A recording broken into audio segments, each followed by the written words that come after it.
Bom dia, boa tarde, boa noite.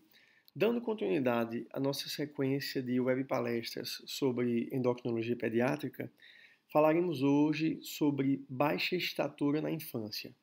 Meu nome é Jenner e eu sou endocrinologista pediátrico da UFRN, um dos preceptores da nossa residência médica. Esse aqui é meu e-mail. Caso haja alguma necessidade de enviar dúvidas ou entrar em contato por algum motivo, eu estou à disposição. Nossa web palestra constará de 5 etapas. Inicialmente falaremos uma breve introdução sobre o crescimento normal na infância, como avaliar esse crescimento, como identificar alterações no crescimento e como investigar essas alterações para fazer um diagnóstico diferencial. Por fim, falaremos sobre os possíveis tratamentos da baixa estatura. Como introdução, não podemos deixar de falar sobre a subdivisão do crescimento em crescimento pré-natal e crescimento pós-natal. Em relação a ambos os crescimentos, nós teremos fatores extrínsecos e fatores intrínsecos que estão relacionados com esse crescimento. Em relação ao pré-natal, os fatores extrínsecos seriam a placenta, a morfologia dessa placenta e a saúde materna. Em relação a fatores intrínsecos do feto, teremos a integridade do sistema endócrino desse bebê e a carga genética. Quando falamos em carga genética, estamos falando sobre a integridade do genoma dessa criança e também sobre a própria informação genética em relação à estatura que essa família carrega. Em relação ao crescimento pós-natal, os fatores extrínsecos são o ambiente psicossocial em que a criança vive, visto que ambientes hostis, eles impedem o crescimento devido a vários fatores, incluindo entre eles o excesso de cortisol, que acabaria bloqueando a liberação e a produção de GH. A nutrição, obviamente, uma criança que é mal nutrida, o corpo ele vai acabar tentando deslocar a energia para outros processos metabólicos que são mais essenciais à vida. Então, o crescimento acabaria sendo prejudicado pela ausência de proteínas, de vitaminas, da própria gordura e dos carboidratos. Então, a nutrição ela é muito importante para o crescimento. E outro fator seria medidas preventivas, a questão das vacinas, porque ajudaria na prevenção de doenças que poderiam gerar uma redução no crescimento. A questão do sono, o sono é importante para a criança em relação ao crescimento, porque quanto mais cedo a criança vai dormir, mais ciclos de liberação de GH essa criança vai ter. A liberação do hormônio de crescimento ela é feita na forma de picos. Então, o GH ele não é produzido o tempo inteiro, durante o dia todo. Ele é produzido principalmente à noite e na forma de picos. Esses picos de GH, eles meio que se confundem com o sono REM. Então, obviamente, quanto mais cedo a criança for dormir, mais vezes ela vai ter ciclos de sono REM e mais vezes ela vai ter ciclos de produção e liberação de GH. Então, dormir cedo e acordar cedo são estratégias que ajudam no crescimento da criança. Outra medida preventiva que está relacionada com o sono é a atividade física. A atividade física ela vai ajudar no crescimento no sentido de melhorar a massa óssea, melhorar a massa muscular e prover meios para esses ossos crescerem, para os hormônios poderem agir nos ossos e esses ossos poderem ter a fisiologia correta para o crescimento. Em relação a fatores intrínsecos da criança no pós-natal, temos os hormônios propriamente ditos. A insulina é o principal hormônio relacionado com o crescimento da criança até 2 anos de idade. Após os 2 anos de idade, o eixo GH e GF1, que é o eixo somatotrófico, ele vai entrar mais em ação. E junto com esses hormônios de crescimento e GF1, o hormônio tiroidiano ele também tem um papel importante no crescimento da criança. Em relação ao IGF-1,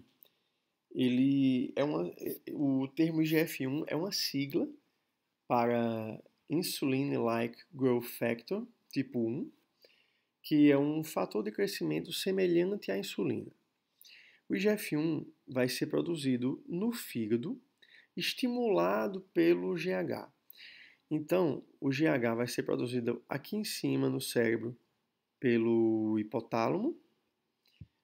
Do hipotálamo, ele vai ser armazenado na hipófise, vai ser liberado em picos de GH na corrente sanguínea e lá no fígado vai estimular a produção do IGF-1. O IGF-1 ele vai ser produzido no fígado e vai, entre outras funções, ela vai estimular a proliferação dos condrócitos na placa de crescimento. A placa de crescimento está aqui representada por essa figura, né? Então, quando o IGF-1 chega na placa de crescimento, ele vai gerar essa proliferação dos condrócitos dessa camada. Quando esse condrócito ele vai começar a se reproduzir, vai começar a se duplicar, o condrócito novo que vai ser gerado vai ficar aqui nessa camada superior, são os condrócitos em repouso, e os condrócitos mais antigos, eles começam a se ossificar. Então, uma dessas funções do IGF-1 é a ossificação dos condrócitos, a ossificação dos condrócitos antigos. E com o tempo, esses condrócitos que estão se ossificando, eles vão virar osso. E é dessa forma que o crescimento na placa acontece. É dessa forma que o osso cresce. O IGF-1 ele é o principal produtor desse crescimento da placa. O GH ele também vai atuar nessa placa de crescimento, mas é principalmente o IGF-1 que vai fazer essa função aí. Vamos agora falar sobre as formas de avaliação do crescimento. Então, existem 3 formas de se avaliar o ritmo de crescimento de uma criança. Uma delas é a velocidade de crescimento, gráficos de crescimento e os Z-scores. Se a gente for categorizar em termos de importância cada um desses aspectos, podemos dizer que o Z-score é a ferramenta mais sensível para avaliar ritmo de crescimento. Os gráficos de crescimento, apesar de ser importantíssimo que a criança seja plotada no gráfico, eles não são tão sensíveis assim e o poder deles de detecção de acelerações e desacelerações é um pouco limitado. Então, normalmente, uma criança que, pelo gráfico, a gente percebe que ela está desacelerando, provavelmente, se a gente for avaliar o Z-score, esse Z-score já vai estar mostrando, ele já estaria mostrando uma desaceleração há algum tempo. Então, é importantíssimo que faça o gráfico, mas ele é menos sensível que o Z-score. E um meio termo aí é a velocidade de crescimento. A velocidade de crescimento ela vai ser expressa em centímetros por ano. O intervalo mínimo entre as aferições precisa ser de pelo menos 6 meses para poder termos um cálculo de velocidade de crescimento fidedigno. Só que quanto mais próximo de 12 meses for o intervalo entre as aferições, melhor. Mais compatível com a realidade vai ser esse cálculo da velocidade de crescimento. Então vamos fazer um exemplo aqui. Digamos que a criança hoje tenha 132 centímetros e há 9 meses tinha 127. Então eu vou fazer 132 menos 127, aí eu vou encontrar que essa criança cresceu 5 centímetros em 9 meses. Então eu vou fazer uma regra de 3 simples. Se ela cresceu 5 centímetros em 9 meses, quantos centímetros ela cresceu em 12 meses? Então eu vou fazer aqui o cálculo, vou chegar à conclusão que essa velocidade de crescimento é de 6,6 centímetros por ano. Caso o intervalo entre as consultas seja exatamente de um ano, de 12 meses, aí vai ficar simples. A gente vai subtrair a estatura de hoje menos a estatura do ano passado. E essa velocidade ela vai cair em centímetros por ano, que seria uma velocidade de crescimento real. Uma ferramenta bastante útil, porém infelizmente ainda pouco utilizada, é o gráfico da velocidade de crescimento. Ele tem para meninas e para meninos, e a plotagem é parecida com a plotagem do gráfico de crescimento da criança. Vamos fazer um exemplo com a velocidade que a gente encontrou no slide anterior. Digamos que seja uma menina e que ela tenha 5 anos. Então você vai ver aqui nos 5 anos, velocidade 6,6. Vamos marcar no gráfico. Vamos encontrar aqui onde ficou o pontinho preto, que é mais ou menos no percentil 50 da velocidade de crescimento para a idade. Então, concluímos que a menina que foi feita no exemplo, ela tem uma velocidade de crescimento dentro da média para a idade. Aqui é o gráfico de crescimento masculino, né, da velocidade de crescimento masculino. E a velocidade média de crescimento para cada idade vai ser assim. No primeiro ano de vida, ela cresce 25 centímetros por ano, em média, né? Pode ser um pouco mais, pode ser um pouco menos, mas em média seria 25 centímetros por ano. No segundo ano de vida, ela vai crescer 12,5 centímetros por ano. Note que é a metade do primeiro ano de vida. Essa velocidade, a partir do terceiro ano de vida, ela vai ser entre 5 e 7 por ano. Esse período entre o terceiro ano de vida até a entrada na puberdade, nós vamos chamar de pré-púberes. É o período pré-púbere. A pediatria geral também costuma chamar esse período de pré-escolar e escolar. Então, a velocidade de crescimento do pré-púbere vai ser entre 5 e 7 por ano. E quando essa criança entrar na puberdade, essa velocidade de crescimento ela vai aumentando gradativamente em relação à velocidade que era no pré-púbere, até que a criança vai fazer o estirão de crescimento, o pico do estirão. As meninas fazem pico mais ou menos com 9 centímetros por ano e os meninos fazem um pico de 11 centímetros por ano. Depois desse pico do estirão, vai acontecer a maturação puberal e na menina vai vir a menarca e depois esse crescimento ele vai começar a desacelerar. É a desaceleração fisiológica, porque todo mundo um dia vai parar de crescer. Então, quando a velocidade de crescimento após o estirão puberal, ela vai ficar em torno de 2 centímetros por ano ou abaixo de 2 centímetros por ano, nós podemos concluir que essa criança já parou de crescer. Ela é uma velocidade de crescimento que mostra uma estabilização da estatura. Vamos falar agora um pouco sobre os gráficos de crescimento, que são uma ferramenta aí bastante conhecida do pediatra. Nesse link da Sociedade Brasileira de Pediatria, nós conseguimos pegar todos os gráficos disponíveis. Aí vamos ter aí gráfico de percentil e de Z-score para meninos e meninas de 0 a 5 anos e de 5 a 19 anos. Nesse caso, o gráfico de referência da Organização Mundial de Saúde. São esses gráficos aqui, bastante conhecidos aí, são velhos conhecidos da pediatria. E aqui a forma correta de plotar a estatura no gráfico. Não precisa ligar os pontos. basta marcar um pontinho na correspondência aí entre a idade da criança e a estatura que ela tinha naquele dia.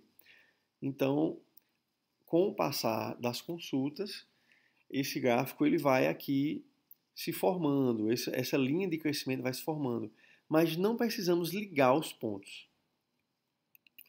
A estatura de um indivíduo deve ser correlacionada não apenas à população de referência, mas também à estatura dos seus pais.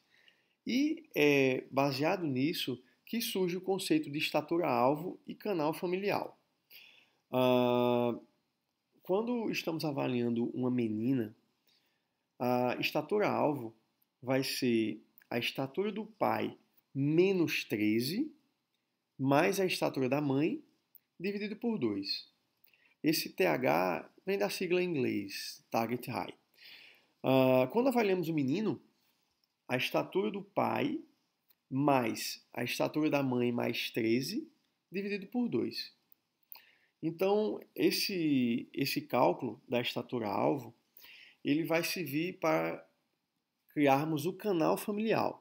A gente marcar no gráfico como é esse canal familiar. Então, vamos fazer um exemplo aqui de um menino que ele começou a ser avaliado a partir dos 5 anos. Então, esse menino, o pai tem 180 centímetros e a mãe tem 163 centímetros de altura. Vamos marcar o canal familiar dessa criança no gráfico. O pai vai ser marcado os 180 e a mãe 163 mais 13, que no caso é 176. Então aqui vai ser o canal, vai estar marcado aqui o canal familiar. Quando a gente projeta esse canal para baixo, nós vamos perceber que a criança deve crescer mais ou menos entre essas linhas pretas. Então, quando vamos plotando a estatura ao longo dos anos no gráfico, a gente pode interpretar o que aqui? Que é uma criança que, ali, aos 6 anos, ela estava abaixo do gráfico, abaixo do percentil 3 do gráfico, e também estava abaixo, obviamente, estava abaixo do canal familiar. E, mais ou menos ali, aos 8 anos, essa criança passou a ficar dentro do gráfico, ela ultrapassou o percentil 3 e continuou crescendo, porém abaixo do canal familiar. Mais ou menos aqui, com 12 anos, a criança entrou finalmente no canal familiar. Veja que o pontinho ele está aqui batendo na linha preta do canal familiar. Então, esse menino continuou crescendo, crescendo, crescendo, e hoje, com 14 anos e meio, ele encontra-se dentro do canal familiar. Então, toda criança que estamos acompanhando por motivos que estão relacionados à estatura, como baixa estatura, alta estatura e até mesmo puberdade precoce, é muito interessante que nós marquemos no gráfico qual é o canal familiar dessa criança. Porque é baseado nisso que nós vamos saber se ele está crescendo de acordo com o que é esperado para a sua família. É muito importante que nós façamos a aferição da estatura dos pais, porque muitas vezes a estatura que eles afirmam ter não está correta. Então é muito interessante que nós mesmos, durante a consulta, façamos a medição da estatura do pai e da mãe. E a última ferramenta que utilizamos para avaliar o crescimento da criança é o Z-Score. Mas afinal, o que é Z-Score? Simplificando, um Score Z é o número de desvios padrão a que um ponto de dados está da média. Mas, mais tecnicamente, é uma medida de quantos desvios padrão abaixo ou acima da população significa uma pontuação bruta X. Um Score Z também é conhecido como um score padrão ou desvio padrão e pode ser colocado em uma curva de distribuição normal, que é a curva de Gauss. Os scores Z variam de -3 desvios padrão, que cairiam para a extrema esquerda da curva de distribuição normal, até +3 desvios padrão, que cairiam para a extrema direita da curva de distribuição normal. Para usar um score Z, você precisa conhecer a média da população e também o desvio padrão da população. Então, se nós formos fazer uma correlação entre Z-score de estatura e percentil, o Z-score +3, ele seria mais ou menos correlacionado aqui com o percentil 99,9. O Z-score +2 seria o percentil 97,7. O Z-score +1, percentil 84. O Z-score 0 é a média, né? Então seria o percentil 50. O Z-score -1 equivaleria ao percentil, mais ou menos o percentil 15. Na verdade, é o percentil 16. O Z-score -2 seria equivalente ao percentil 2,3. E o Z-score -3 seria equivalente ao percentil 0,1. Para calcular o Z-score, até existe um cálculo que é relativamente simples. Só que a gente precisa ter a referência para poder fazer esse cálculo. O cálculo do Z-score é feito usando a estatura do paciente menos a estatura média da população dividido pelo desvio padrão da população.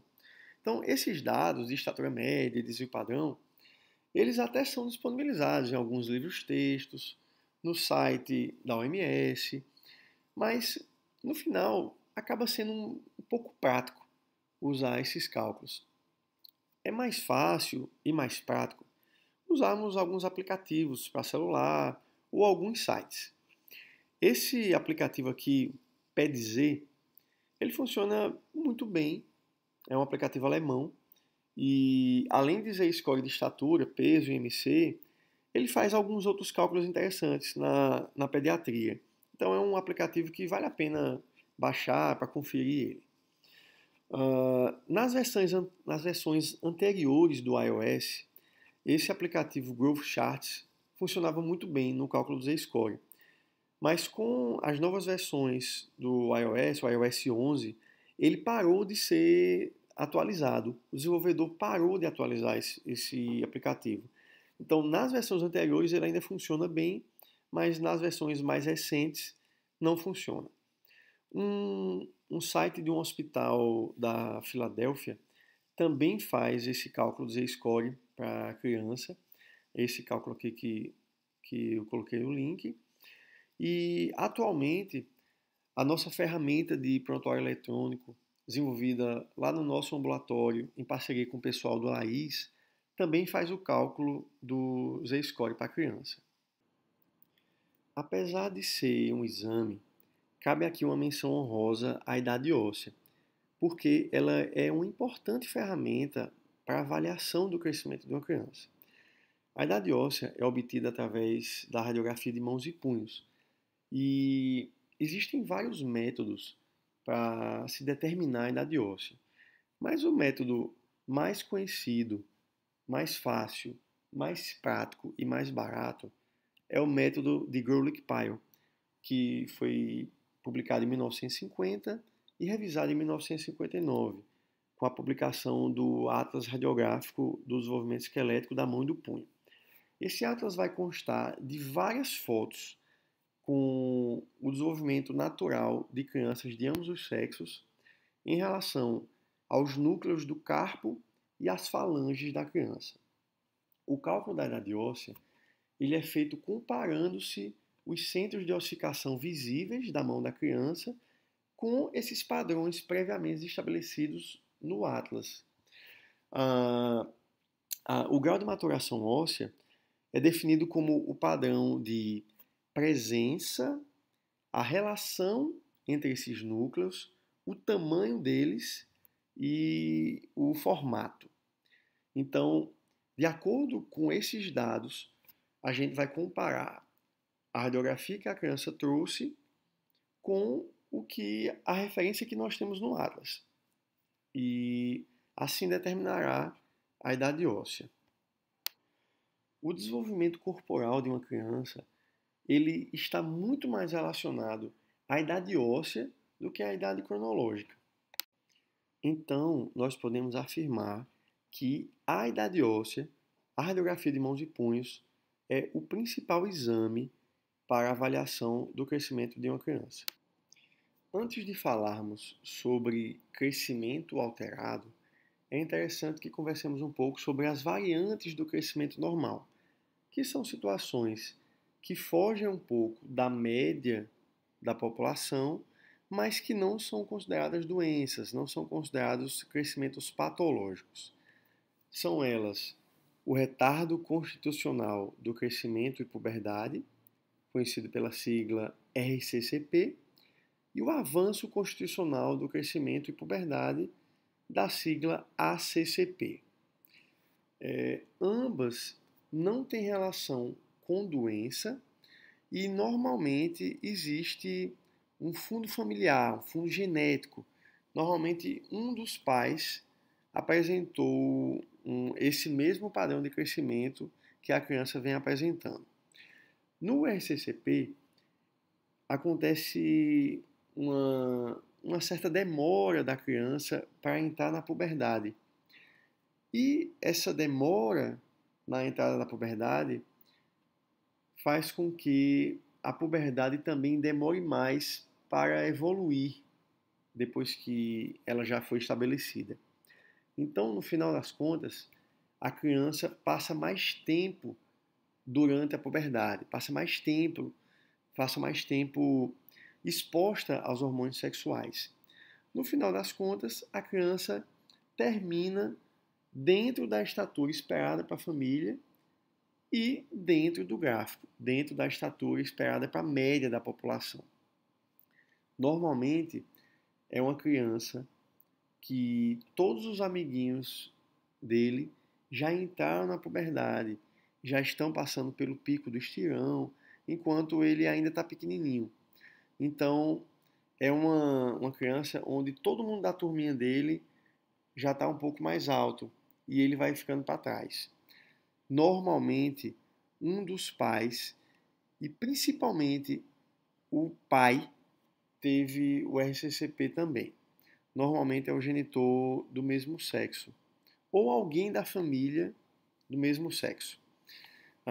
O avanço constitucional do crescimento e puberdade, ele se caracteriza por uma entrada um pouco antes na puberdade e, consequentemente, a criança apresenta uma fase de aceleração um pouco mais precoce. Mas não devemos confundir com a puberdade precoce. O ACCP é fisiológico. Ele é uma condição onde o crescimento está levemente acelerado, acompanhado de um avanço de idade óssea, mas que é um avanço fisiológico, é um avanço proporcional.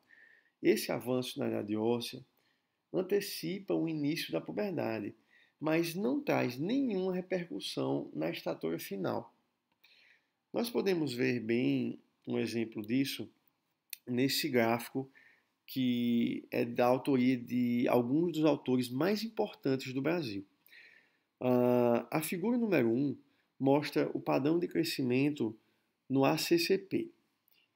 Temos a curva de estatura e o gráfico da velocidade de crescimento. Note que em ambas as situações acontece uma certa aceleração, uma antecipação, na verdade, do pico do estirão e também da curvatura da estatura, no gráfico de estatura. A curva número 2 representa a média da população e a curva número 3 representa o RCCP, onde a criança vai apresentar um pico de velocidade de crescimento um pouco mais atrasado e a curvatura da curva de crescimento também vai acontecer mais tardiamente. Existe uma grande variabilidade no tempo necessário para terminar o crescimento. Então, essas situações, elas podem acontecer, mas que não necessariamente significam doença. Um gráfico também que ele faz parte do Tratado de Pediatria da 4ª edição, também mostra bem essa situação, onde essa curva pontilhada representa o ACCP, que ela é um pouco mais angulada em relação à curva geral, que é a curva cheia, aqui representada em cinza. E essa linha tracejada é o RCCP, onde a curvatura do crescimento acontece de forma mais tardia. Então, representando aquela criança que demora um pouco mais para desenvolver, mas que no final, ambas essas curvas variantes, no final das contas, elas terminam aqui na média para a população. Note aqui o final do gráfico, onde tanto a linha pontilhada quanto a linha tracejada terminam mais ou menos na média para a população. Agora podemos falar sobre o crescimento deficiente. O crescimento deficiente pode manifestar-se clinicamente através de 3 fatores. Uma estatura abaixo do canal familiar, seria aquela criança que ela pode até não ter baixa estatura em relação ao gráfico de crescimento, mas em relação ao canal familiar, ela está a um desvio padrão abaixo do esperado. Outra forma de manifestação do crescimento insuficiente seria uma criança com estatura abaixo do padrão populacional, que é aquela criança que está abaixo do gráfico de crescimento, aquela criança que está tem um Z-score menor do que -2 desvio padrão em relação à média da população. Também é aquela criança que está abaixo do percentil 3. E outra forma de manifestação seria uma criança com uma velocidade de crescimento baixa para a idade, para o sexo e para o Tanner. Aqui é importante salientar que essa criança que está com uma velocidade de crescimento no gráfico menor do que o percentil 25, no gráfico de velocidade de crescimento, essa criança ela deve ser investigada tal qual uma criança com baixa estatura, mesmo que ela não tenha baixa estatura pelo gráfico de crescimento nem pelo canal familiar. Essa velocidade de crescimento ela deve ser investigada como uma possível causa endócrina. Falando sobre as causas não endócrinas de baixa estatura, nós podemos dividi-las em alterações primárias do osso e anormalidades da regulação do crescimento da cartilagem. Normalmente, as alterações primárias do osso são pré-natais, como displasias ósseas, como a acondroplasia, hipocondroplasia, síndromes genéticas, como Noonan, Silver-Russell, Seckel, Bloom, Turner e síndrome de Down, e causas como restrição do crescimento intrauterino e criança pequena para a idade gestacional, que são causas onde existe um comprometimento do crescimento da cartilagem. Em todas essas, a estatura é comprometida em relação ao padrão familiar e a idade óssea é compatível ou discretamente atrasada. Ainda falando sobre as causas não endócrinas, as causas que cursam com anormalidades da regulação do crescimento da cartilagem normalmente são pós-natais. São causas onde existem diversos mecanismos que geram a baixa estatura.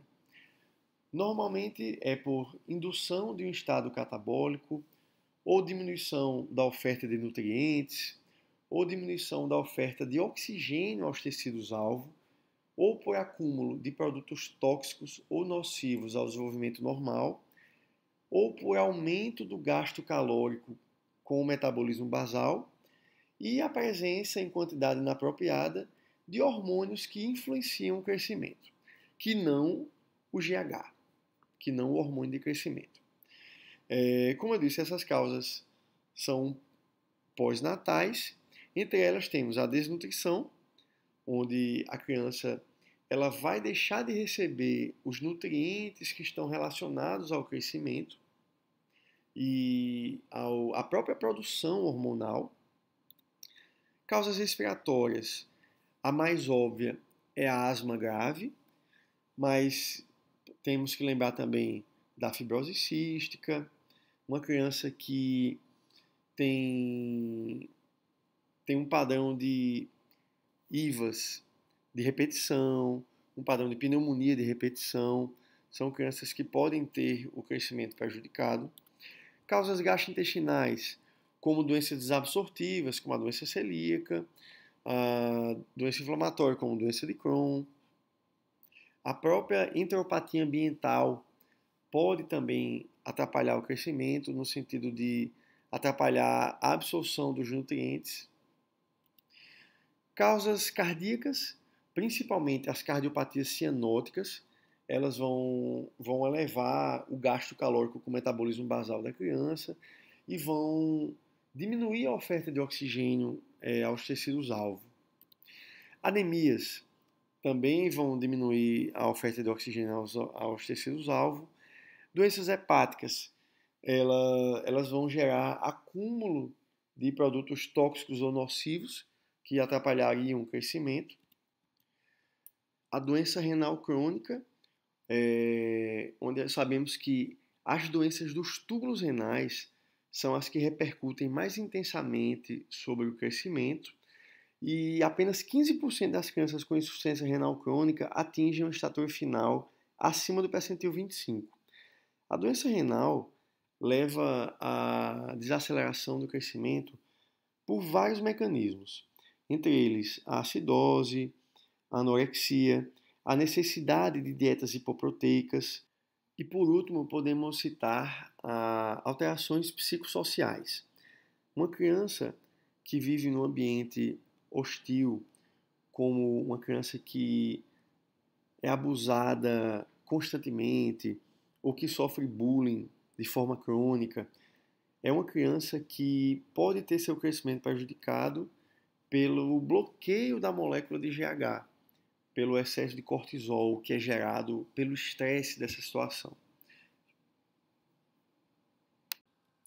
Cerca de 10% dos quadros de baixa estatura são de causa endócrina. As endocrinopatias podem comprometer a estatura final por 3 mecanismos. Um deles é reduzir a velocidade de crescimento, que é o que acontece na deficiência de GH, no diabetes, no hipotireoidismo. Elas podem causar uma aceleração na idade óssea, que é o que acontece na puberdade precoce, na hiperplasia suprarrenal, sendo que nessas patologias a criança não vai ter baixa estatura, mas essa estatura final vai ser comprometida, então ela se tornaria um adulto com baixa estatura. E o outro mecanismo pelo qual a endocrinopatia pode comprometer a estatura é restringir o potencial ósseo do crescimento. É o que acontece no raquitismo, no pseudo-hipoparatireoidismo, na restrição do crescimento intrauterino e na baixa estatura para a criança que foi pequena para a idade gestacional.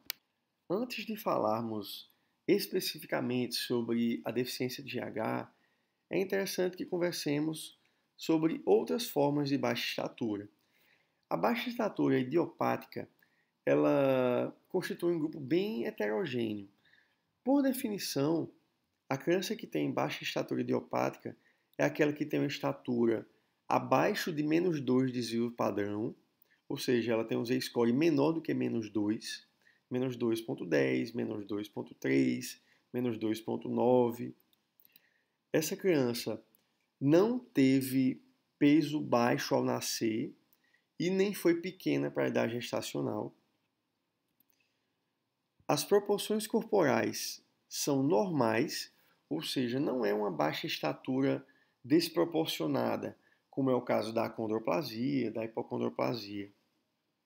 E existe a ausência de doenças crônicas, psicológicas ou hormonais que justifiquem essa estatura mais baixa. Os principais exemplos de baixa estatura idiopática são a baixa estatura familiar e o retardo constitucional do crescimento e puberdade, que falamos anteriormente. Aqui temos um gráfico que exemplifica muito bem a baixa estatura familiar. Temos aqui uma criança que, aqui praticamente desde os 3 anos de idade, ela cresceu sempre no mesmo percentil. Os pontos da estatura, plotados no gráfico, eles progridem paralelamente ao percentil mais baixo do gráfico. Em nenhum momento desaceleraram, nem em nenhum momento tiveram uma aceleração mais importante, cruzando percentis para cima. Esse gráfico mostra que a criança que tem baixa estatura familiar, ela tem velocidade de crescimento normal. Quando chegou aqui com 15 anos, ela completou o seu crescimento, estabilizou a estatura e terminou justamente em cima da estatura-alvo. Esse gráfico ele só não está completo porque não representou a idade óssea. A idade óssea na baixa estatura familiar ela é compatível.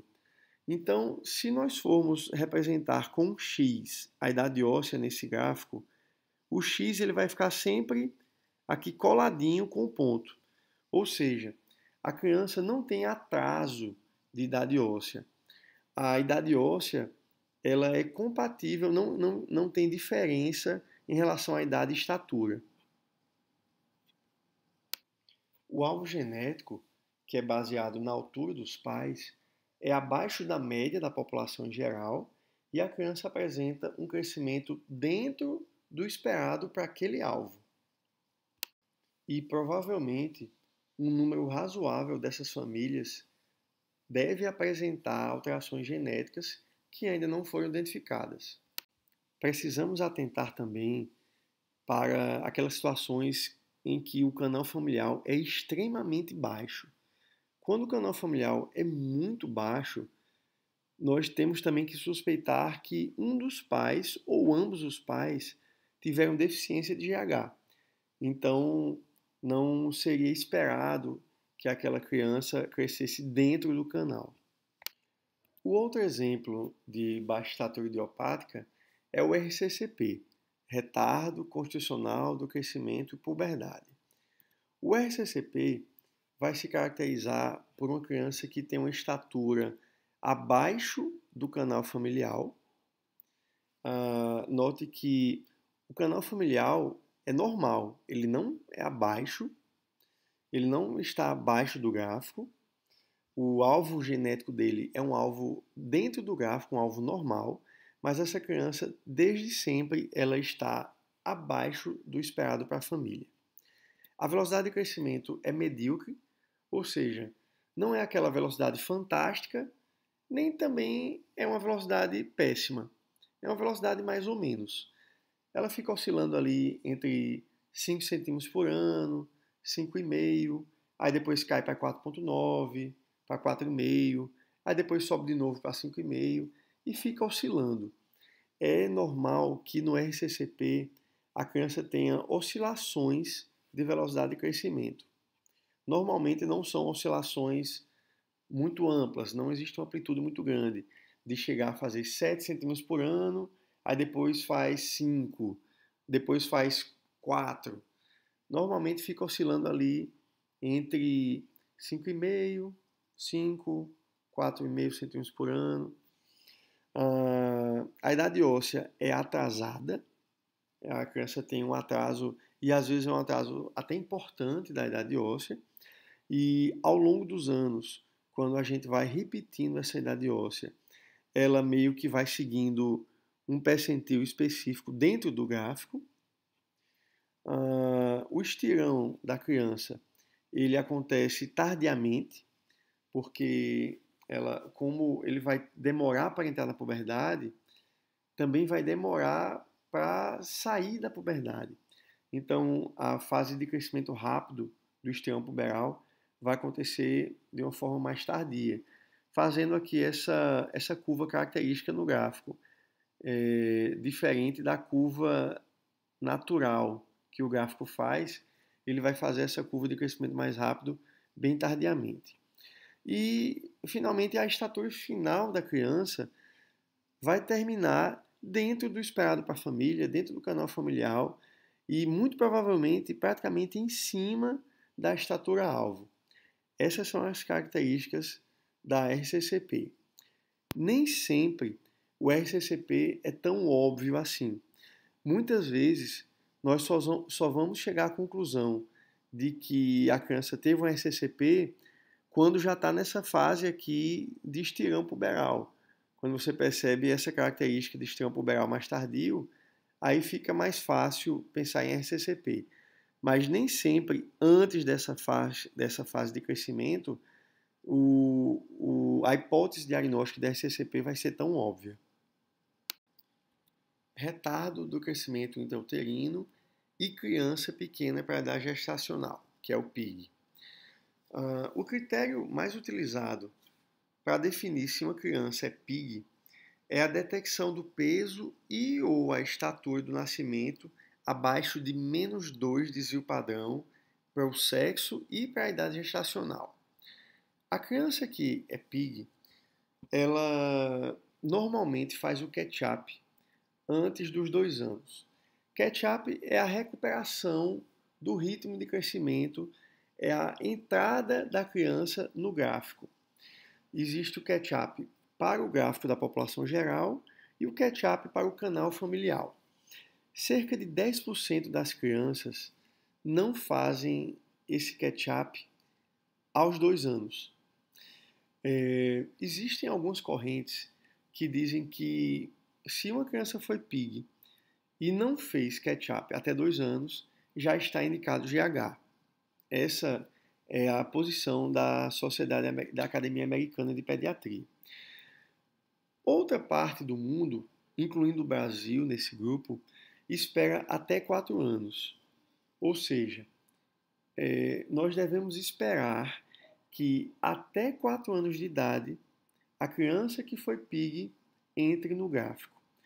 Nesse caso aqui, do exemplo que eu estou fazendo, a criança fez um catch-up entre 2 e 3 anos. Aqui, de 2 para 3 anos, ela entrou no gráfico. Então, essa criança evoluiu como esperado. O catch-up ele foi realizado aqui antes dos 3. A velocidade de crescimento ela é normal e pode até mesmo ser alta. Quando a criança tem uma velocidade de crescimento alta, uma velocidade acima do esperado para aquela faixa etária, isso pode predizer que a criança fará o catch-up em tempo hábil. A idade óssea na criança que foi PIG, ela não é tão útil como nas outras situações, porque ela é errática. A idade óssea na criança PIG pode ser avançada, pode ser atrasada e pode ser compatível.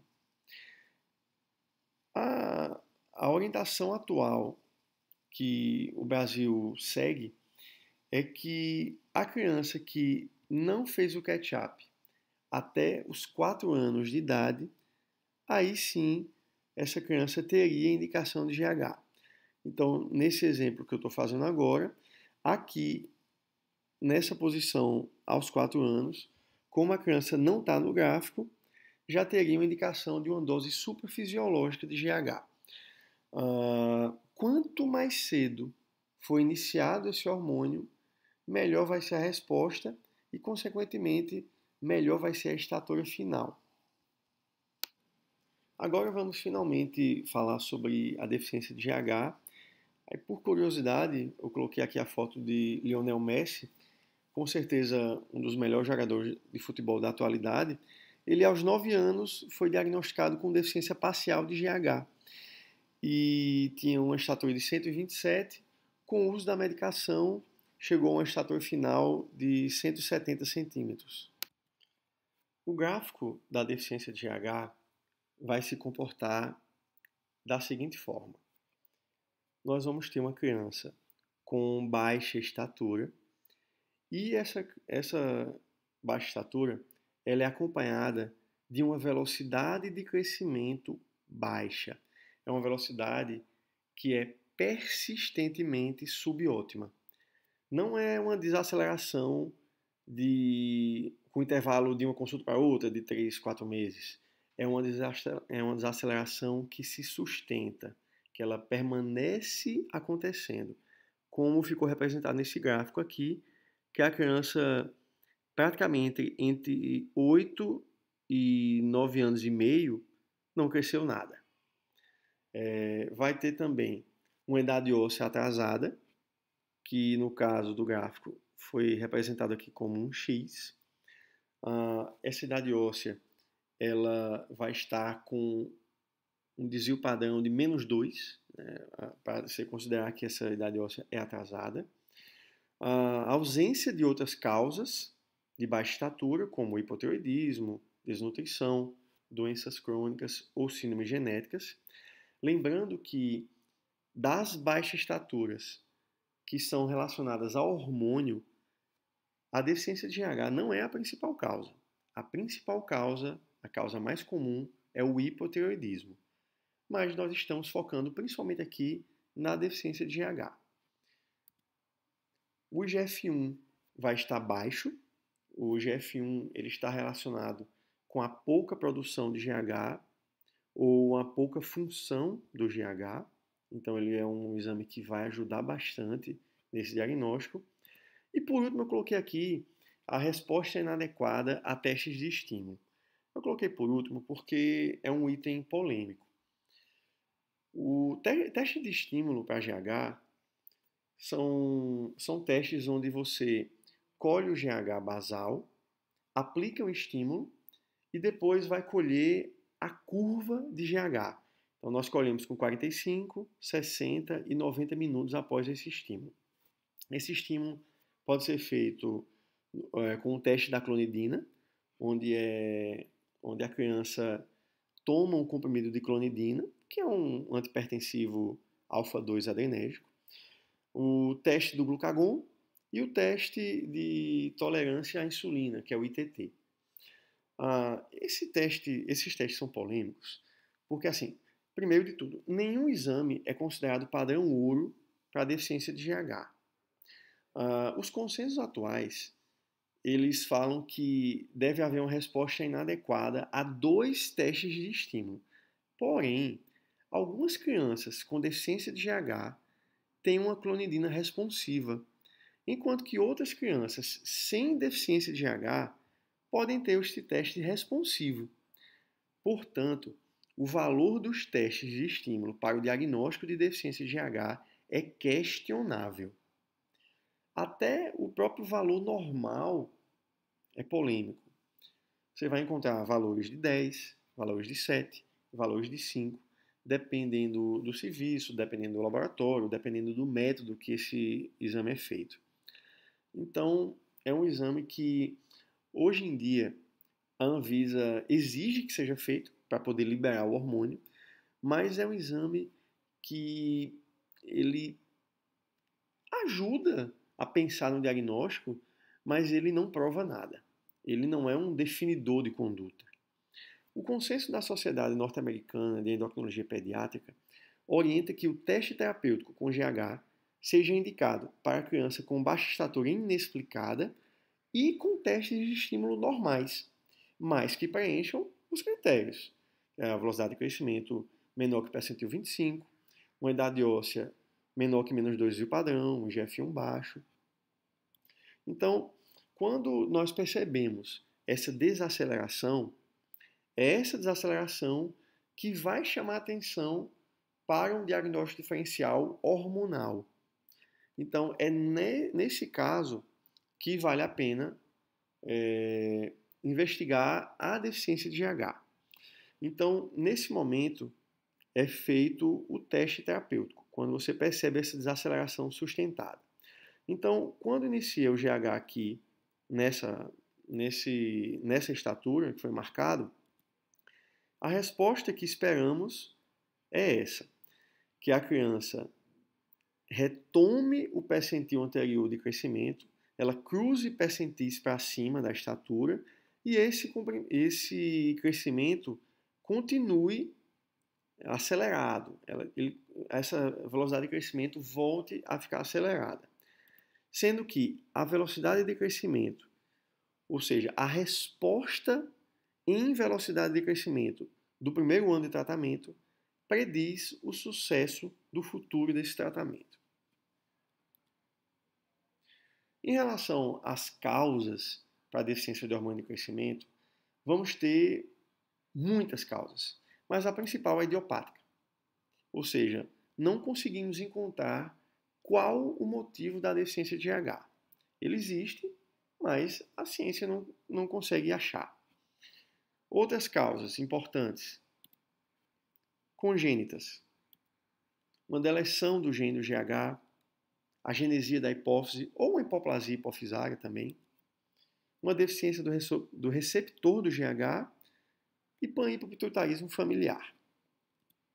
Em relação a defeitos de linha média, eles também podem causar deficiência de GH, porque quando se tem um defeito de linha média, pode-se presumir que também haja um defeito na hipófise, que fica na linha média. Uma fenda palatina, fenda labial, associada a baixa estatura, displasia septo-óptica, síndrome do incisivo central único. Em causas relacionadas a trauma, podemos destacar a síndrome da criança espancada, fraturas da base do crânio, neurocirurgias que abordam a região hipofisária e o parto pélvico ou anóxia neonatal, que vai ser considerada um trauma. O parto pélvico está relacionado à deficiência de GH. Podemos falar também sobre processos infecciosos inflamatórios como causas de deficiência de GH.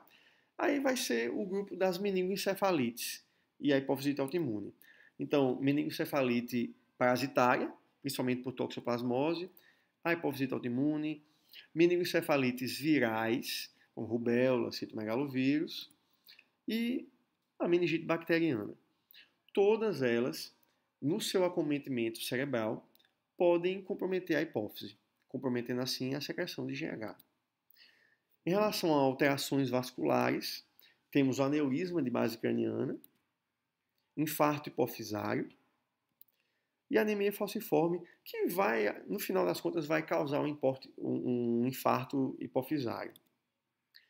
Processos expansivos infiltrativos também são causas de deficiência de GH, como o tratamento, né, de radioterapia e de quimioterapia, pinealoma, histiocytose, sarcoidose, craniofaringioma e o glioma. São causas de deficiência de GH porque eles acontecem nessa região da hipófise. Então, o próprio tratamento cirúrgico ou quimioterápico e radioterápico está relacionado com a deficiência de GH. Para a investigação diagnóstica de baixa estatura, temos que lembrar primeiramente que só 10% dos quadros de baixa estatura são de causa endócrina. A maior parte é familiar e um grande número é devido a doenças não hormonais. Por causa disso, a avaliação deve ser criteriosa, com a anamnese objetiva e o exame físico completo. Existem alguns exames laboratoriais que são essenciais nessa avaliação inicial e outros exames mais específicos para cada diagnóstico diferencial. Então, em relação à história clínica, devemos ver os antecedentes gestacionais, saber a idade da mãe, a idade da gestante, no caso, né? Doenças que ela teve na gravidez, medicamentos que utilizou, condições perinatais, né? Como foi o nascimento dessa criança, qual foi o tipo de parto, a apresentação fetal, porque a apresentação pélvica tem relação com deficiência de GH, o APGA, para saber se a criança foi anoxiada, aí o peso, comprimento, perímetro cefálico ao nascer, como foi o desenvolvimento neuropsicomotor dessa criança, para saber se teve um atraso, que está relacionado aí com o hipotireoidismo. Essa investigação diagnóstica, esse guia é a investigação da baixa estatura, não é da deficiência de H. A gente vai falar sobre isso mais lá na frente. O gráfico de peso e estatura desde o nascimento da criança, esse aqui é um ponto importantíssimo, só que é bem difícil a gente conseguir na rede básica. É interessante nós termos uma noção de como foi o crescimento dessa criança desde que ele nasceu. Isso vai ajudar muito na nossa hipótese. Quando existe a impossibilidade de conseguirmos esse ritmo de crescimento anterior da criança, acaba que o diagnóstico e a investigação eles ficam mais atrasados. Porque a gente vai ter que ter um tempo hábil para poder descobrir qual é o ritmo de crescimento da criança. Calcular e traçar a curva de velocidade de crescimento é importante para fazer o diagnóstico diferencial, se é uma baixa estatura que tem crescimento normal ou que tem desaceleração. Normalmente, as baixas estaturas que vão cursar com desaceleração são essas que estão relacionadas a hormônios. Em relação à história clínica, temos ainda o desenvolvimento dentário, é importante porque no hipotireoidismo esse desenvolvimento é mais lentificado.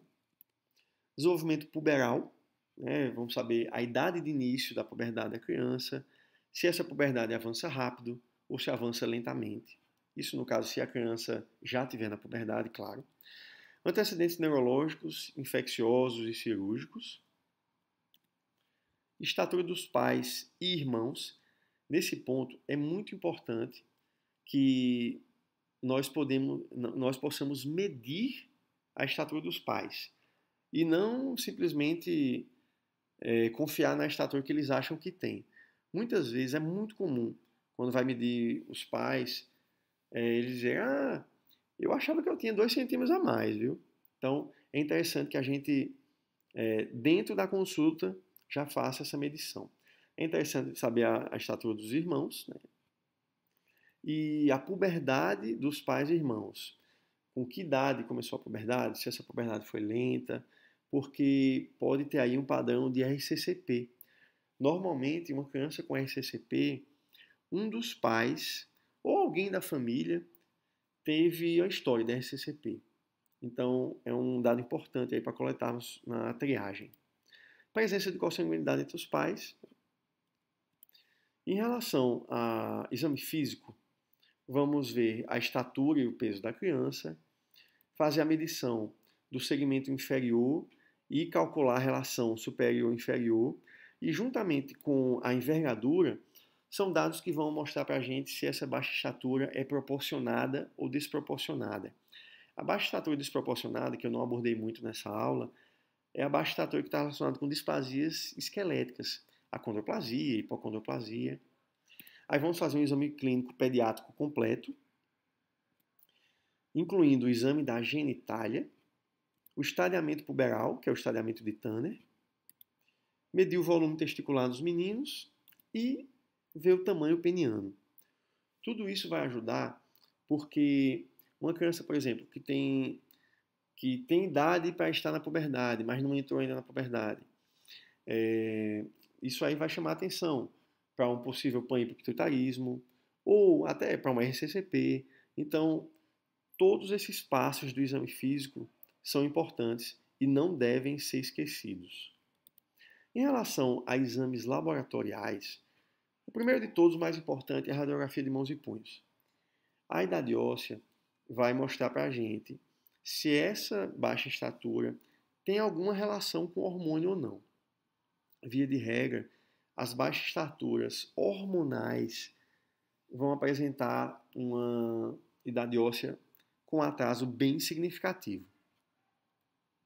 Lembrando que um atraso de 1 ano, 1 ano e meio, ou até mesmo um avanço de 1 ano, 1 ano e meio, pode ser considerado fisiológico. O hemograma, EAS e EPF vão mostrar para a gente aí a presença de anemia, alguma alteração urinária, parasitoses. Cálcio, fósforo, para avaliar o metabolismo ósseo. Fosfatase alcalina, ALT, AST, juntamente com proteínas totais e frações, vão servir como uma triagem básica para o fígado, para ver a função desse fígado. Ureia e creatinina vão nos ajudar aí na investigação desse rim, da função renal. T4 livre TSH, porque o hipotireoidismo é a causa hormonal mais importante de baixa estatura. IGF-1 e IGF-BP3, que são exames específicos para a deficiência de H.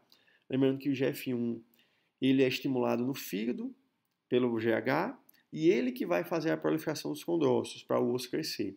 E o GFBP3 é a proteína ligadora que leva o IGF-1. Então, se o GFBP3 estiver baixo, não adianta ter IGF-1 normal, porque ele não vai chegar lá na placa de crescimento. E uma triagem para a doença celíaca, caso a criança apresente sintomas.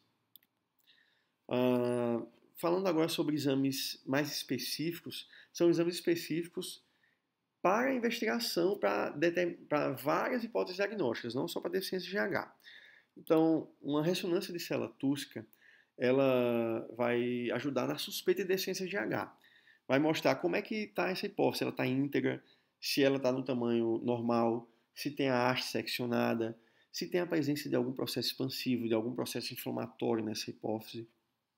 O cariótipo vai ajudar principalmente nas meninas com a suspeita de síndrome de Turner, uma baixa estatura importante, com um atraso puberal e estigmas da doença. Provas de secreção de GH, como eu falei, são polêmicas e não fecham o diagnóstico de GH, mas, por enquanto, elas são necessárias no Brasil para poder a Anvisa liberar o uso da medicação. Ultrassom pélvica e ultrassom adrenal vai nos ajudar aí nos casos de baixa estatura com atraso puberal ou até com avanço de puberdade, no caso da hiperplasia suprarrenal. Cortisol basal nos casos com suspeita de síndrome de Cushing. E testes de avaliação gonadal, que vão ajudar aí na investigação do panhiperpituitarismo. O tratamento da deficiência de GH é feito com hormônio de crescimento. O GH é a sigla Growth Hormone. Então, as indicações licenciadas para o uso de GH no mundo são deficiência do hormônio de crescimento, obviamente, síndrome de Turner, síndrome de Prader-Willi, insuficiência renal crônica causando baixa estatura e a criança que foi pig sem ketchup. Essas indicações são universais. E nos Estados Unidos temos também o licenciamento para tratamento da baixa estatura idiopática com o GH. Existem outras causas não licenciadas, como o uso na síndrome de Noonan, nas displasias esqueléticas, tem se estudado bastante isso ultimamente, na criança com artrite reumatoide, mas ainda não são indicações liberadas pelo FDA. Em relação ao tratamento com deficiência de GH, temos que ter em mente que é um tratamento de alto custo, então ele vai ser muito bem indicado. O uso ele deve ser evitado ou pelo menos ponderado cautelosamente em situações onde há um risco de malignidade, como anemia de Fanconi, síndrome de Down, neofibromatose tipo 1. O GH ele não aumenta o risco de recorrência de tumores tratados previamente com sucesso. E recentemente foi mostrado que não eleva a glicemia de uma forma significativa, como pensava-se anteriormente. A aplicação do GH é feita de forma subcutânea. A aplicação é à noite, antes da criança dormir. Essa aplicação ela pode ser feita por seringa e agulha ou através de canetas e dispositivos específicos para aplicação, que acabam facilitando o processo para a criança e para a família e ajuda também na adesão do tratamento. O controle terapêutico da dose de GH ele é feito usando o IGF-1, principalmente, e também a velocidade de crescimento e a idade óssea. A dose média para o tratamento da deficiência de GH é de 0,1 a 0,15 unidades por quilo dia. A dose fisiológica é de 0,1 unidades. Quando a gente fala em dose fisiológica, estamos falando de reposição de um hormônio que a criança deveria produzir e não produz. Então, sendo uma dose fisiológica, o aparecimento de efeitos colaterais é raro, porque a gente está só repondo um hormônio que a criança não produz. Então, em relação a efeitos colaterais, podemos ficar bastante tranquilos. Normalmente é uma dor no local, uma ardência no local, e efeitos mais graves, como efisiólise, são mais raros. Então chegamos ao final dessa web palestra. É uma web palestra longa, porque são bastante detalhes. Então, acho que deu para conseguir abordar aí a maior parte do que é mais importante na investigação da baixo-estatura. Para saber mais sobre baixo-estatura na infância, eu recomendo muito esses 3 livros. O Tratado de Pediatria da Sociedade Brasileira de Pediatria, na sua 4ª edição, lançada em 2017. O capítulo de baixo-estatura está excelente. Aqui, 2 livros bastante importantes aí no Brasil, estão aqui entre os principais autores do país. O livro Endocrinologia na Prática Pediátrica, organizado pelo professor Duval Damiani. Essa coleção é muito boa. Todos os fascículos dessa edição, dessa coleção, são muito boas. E o nosso livro-texto, que usamos no nosso serviço, Endocrinologia para o Pediatra, feito aí pela equipe da Santa Casa, também é um livro excelente, um livro mais específico, um livro mais denso, mas também é um livro muito interessante para o pediatra geral.